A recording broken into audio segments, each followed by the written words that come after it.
Today, let's dive deep into Sigmund Freud and his 6 greatest ideas. Hi, I'm Dr. Stephen Anthony, a medical doctor, board-certified coach, and a psychiatrist, and also a hypnotherapist and an NLP master practitioner.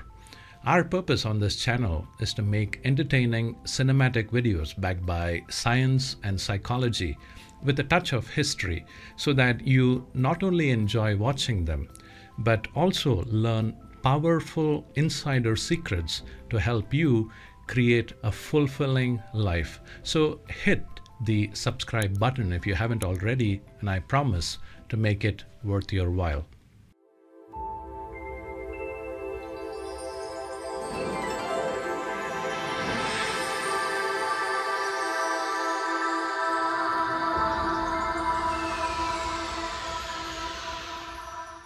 So, who was Sigmund Freud? Sigmund Freud was born in 1856 and lived to be 83 years old.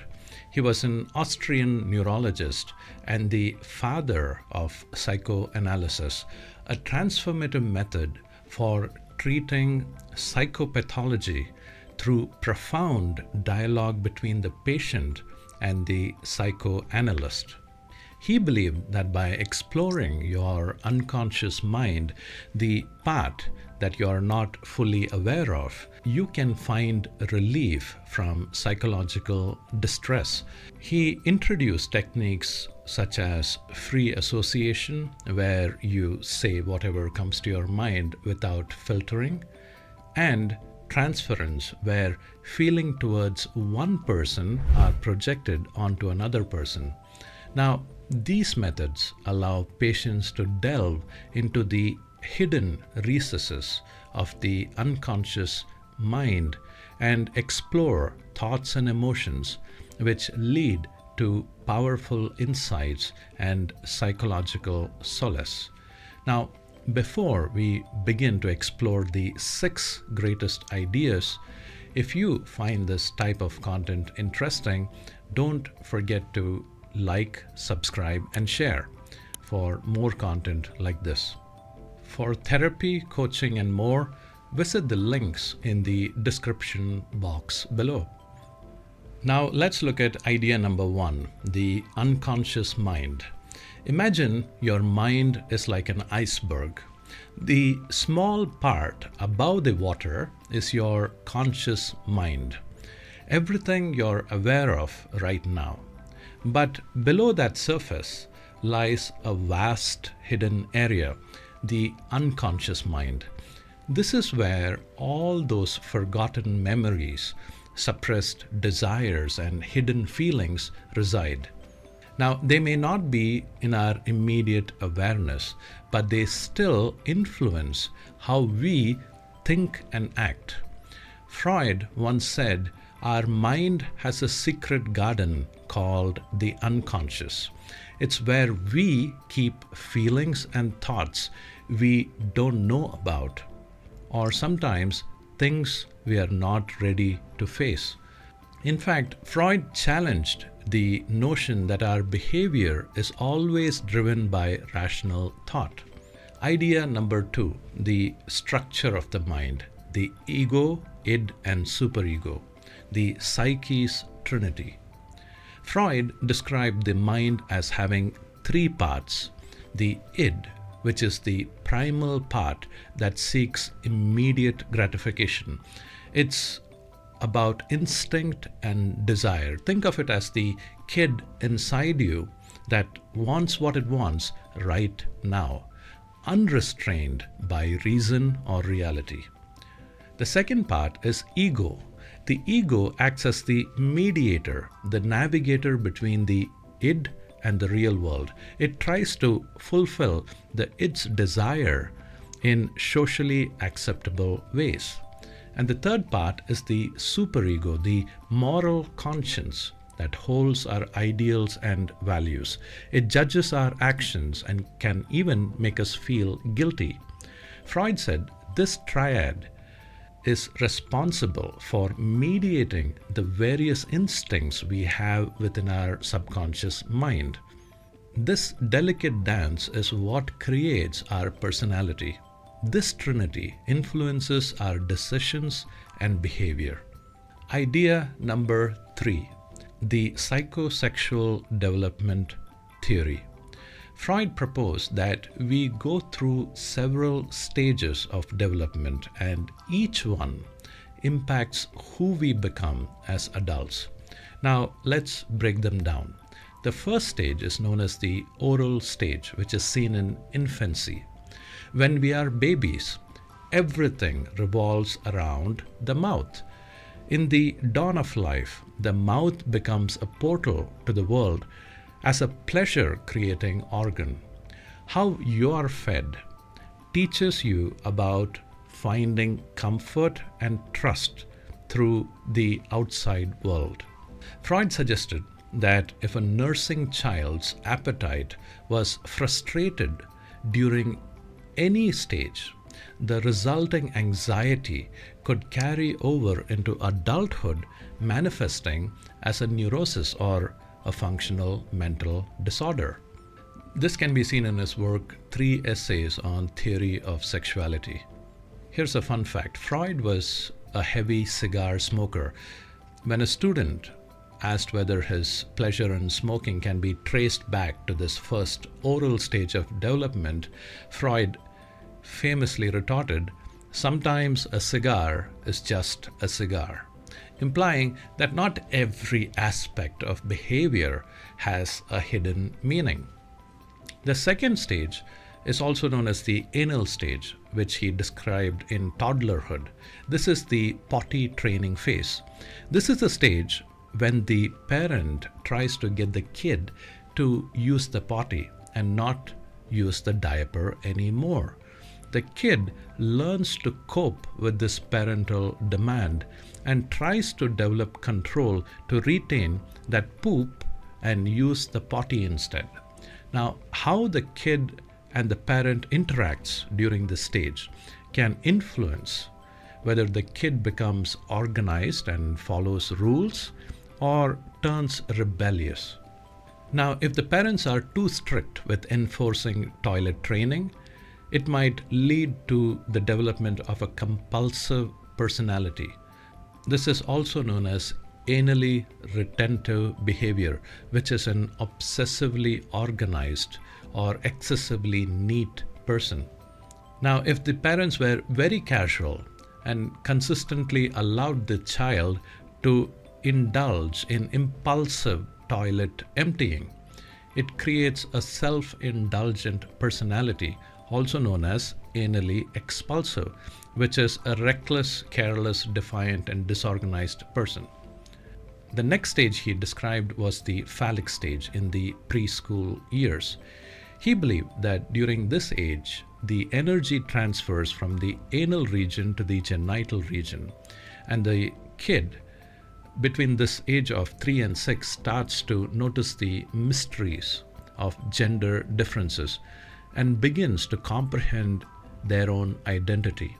They get physically curious and begin to notice their body and notice the difference in the other sex's body. Freud also introduced the concept of the Oedipus complex, where the boy notices that his father has power and influence over his mother and stands in the way of his love and desire for full possession of his mother's love and attention. He reasons that if he can possess her vicariously by copying his father and mirroring his traits as closely as possible, this will help him. Now, this structures his male sexual identity and moral consciousness. This is where the boy develops the superego, the voice of the father within the boy, because the boy begins to integrate that personality. Freud also talked about the female Oedipus complex, where girls experience a similar love dynamic and the desire for full possession of the father. This stage lays the groundwork for future relationships. Now, this dynamic of desire, rivalry, and eventually identification with the parent experienced during this period of life influences how the child approaches authority, love, and personal boundaries, and even their attitude towards competition in life. Remember, this is when the kid starts by envying the parent and then eventually learns to copy the parent to vicariously possess the full love of the other parent. The next stage he described was the latency stage, which is during the school age.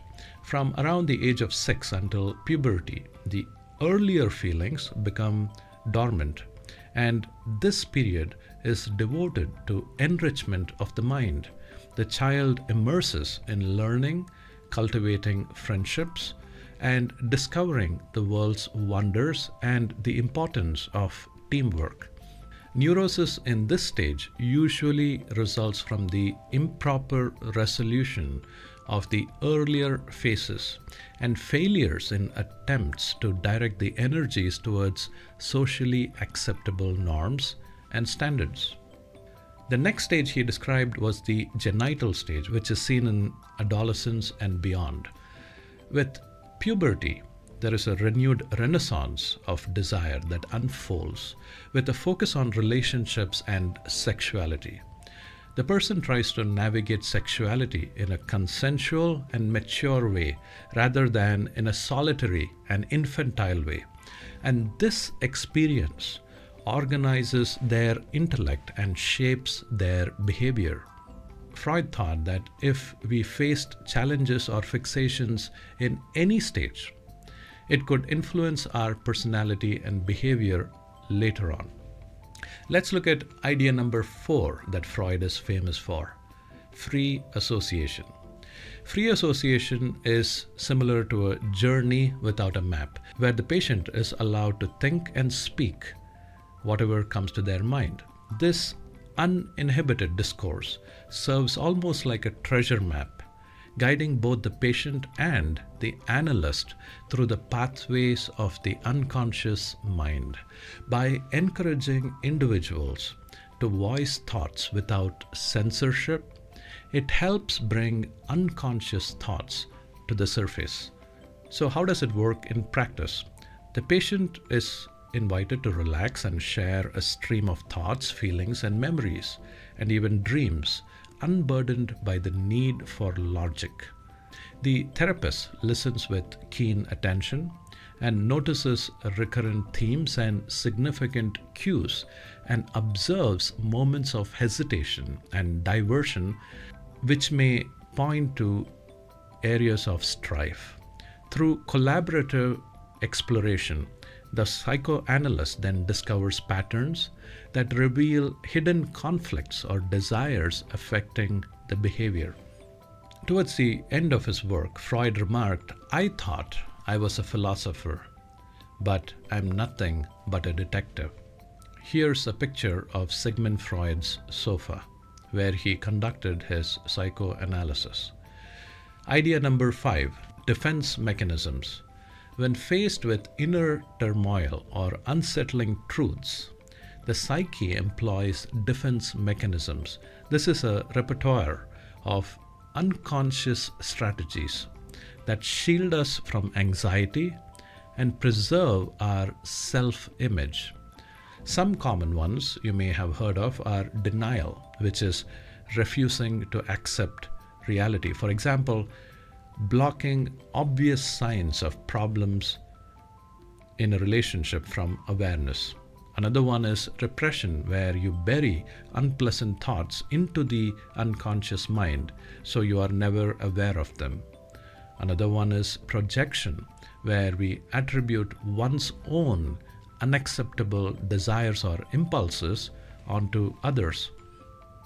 Now, such mechanisms, while protective, can obscure genuine understanding. They offer a reframed reality, easing discomfort but potentially hindering personal growth if left unexamined. Let's move to the next idea: transference.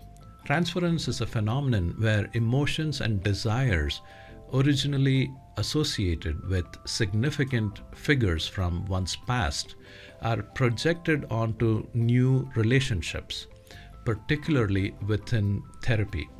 A patient may unconsciously redirect feelings for a parent onto the therapist, reenacting old patterns.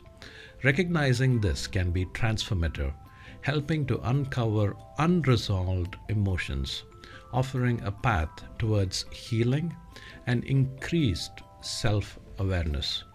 Wrapping up, Freud's ideas have been both celebrated and criticized, but there's no denying that they changed how we think about the unconscious mind and human behavior. They also inspired brilliant psychiatrists like Carl Jung, who studied under him. If you haven't watched the video about Carl Jung, you can watch it by clicking on the link here. Thanks for joining me on this journey through Freud's world. If you found this interesting, leave a comment below and subscribe for more content like this. For therapy, coaching, and more, visit the links in the description box below. Until next time, this is Stephen Anthony from Psychology MD. Thank you for watching. Bye-bye.